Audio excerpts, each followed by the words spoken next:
Сейчас сделаю лучше.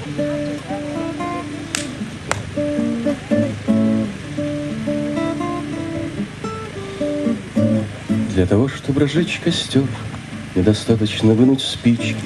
Для того, чтобы разжечь костер, недостаточно взять дрова. Настоящий костер хитер, он скрывает свои привычки, как скрывает лукавый черт, где пылает огонь, трава. Для того, чтобы разжечь костер, нужен холод и нужен вечер.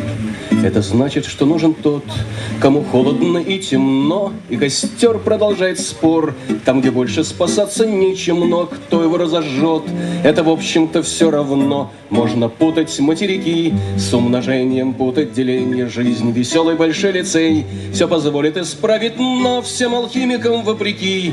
Ты с горением не путай тленье, это скажется лишь в конце, где исправиться не дано. Для того, чтобы разжечь костер, недостаточно вынуть спички. Для того, чтобы разжечь костер, нужен холод и нужен вечер.